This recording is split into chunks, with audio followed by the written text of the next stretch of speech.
विनोद तावड़े जी को तो पीएचडी मिलनी चाहिए।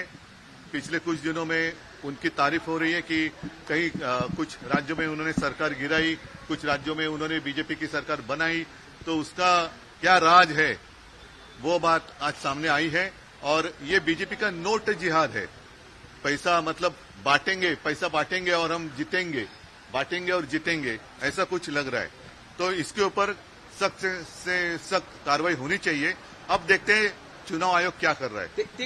सिर्फ केस डालकर भागने की कोशिश नहीं होनी चाहिए या उनको भगाना नहीं चाहिए, कार्रवाई तो जरूर होनी चाहिए। ये सारे सबूत लेकर कार्रवाई तो होनी चाहिए, अन्यथा मुझे पूरा भरोसा है कि महाराष्ट्र अपनी ओर से जो कार्रवाई करनी है वो करेगा। बीजेपी की तरफ से टीप दी गई थी सर, नहीं, सिर्फ ये शायद उनके बीच में गैंगवॉर हो सकता है बीजेपी ने अंतरूनी टिप दी होगी, या मिंडे गुट जो है कल ऐसे किसी ने मुझे कहा कि नासिक में उनके लोग पकड़ ही गए थे, भाग गए, ऐसे सुना था, मेरे पास कोई सबूत नहीं है।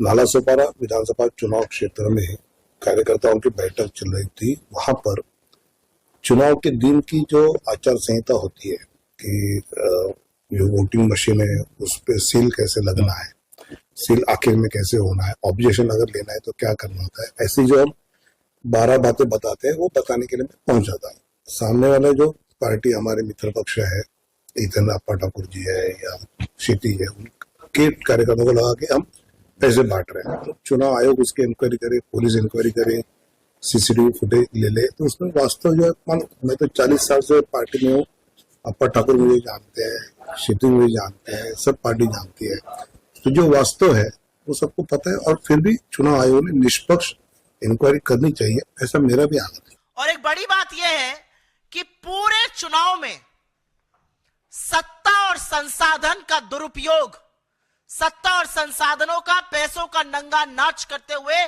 हमने महाराष्ट्र में बीजेपी और उनके घटक दलों को, महाजूटी सरकार के लोगों को लगातार देखा है। और अब प्रत्यक्ष किम प्रमाणम बीजेपी के राष्ट्रीय महासचिव विनोद तावड़े ये करते हुए पकड़े जा रहे हैं, रंगे हाथों पकड़े जा रहे हैं। तो सवाल यह है कि मुख्य चुनाव आयोग अब क्या करेगा? चुनाव आयोग हाथ पे हाथ धरे बैठा रहेगा? चुनाव आयोग मूक दर्शक बना रहेगा? चुनाव आयोग जिसने अपने पास से प्रेस विज्ञप्ति निकालकर कहा कि उन्होंने 1000 करोड़ रुपए झारखंड और महाराष्ट्र के चुनाव में बरामद किए, जो पिछले चुनाव के मुकाबले 7 गुना अधिक थे। अब सामने सामने आपके एक आदमी पैसा बांट रहा है, उसके बैग से पैसा बरामद हो रहा है, लोगों ने वो पैसा बरामद किया है। अब आप क्या कीजिएगा? क्योंकि चुनाव आयोग एक निष्पक्ष संस्था है और निष्पक्षता और कुछ घंटे पहले वोटिंग शुरू होने से यह डिमांड करती है कि महाराष्ट्र के लोगों के साथ उनके मताधिकार का यह अवमानना, यह अवहेलना बिल्कुल ना हो। यह कुछ नहीं है, यह महाराष्ट्र के स्वाभिमान के साथ खिलवाड़ हो रहा था। और ऐसे तमाम विनोद तावड़े घूम रहे हैं। और मजे की बात यह है, सारे चुनाव में आप हेलीकॉप्टर और बैंक चेक करेंगे विपक्ष का, और खोखे लेकर खुद घूमेंगे। और एक थे ना, उन्होंने क्या कहा था चुनाव में लोकसभा के, बोरों में भर भर कर, टेम्पो में लाद लाद कर यह पैसा भेजा जा रहा है। कहां भेजा जा रहा है यह पैसा? मुझे नहीं पता वो सज्जन वापस देश आ गए कि नहीं आ गए, नरेंद्र मोदी जी इस देश के प्रधानमंत्री। वो पूछे विनोद तावड़े से कि बोरों में भर भर कर पैसा लाद लाद कर क्या कर रहे थे? और अगर वो नहीं पूछते हैं, क्योंकि उन्हीं का दल ये काम कर रहा है, ये प्रलोभन है, ये निष्पक्ष चुनाव पर एक बहुत बड़ा धब्बा है, ये नियम कानून के अधीन नहीं है, तो चुनाव आयोग हरकत में आए, चुनाव आयोग कुछ करे। और यही है असलियत।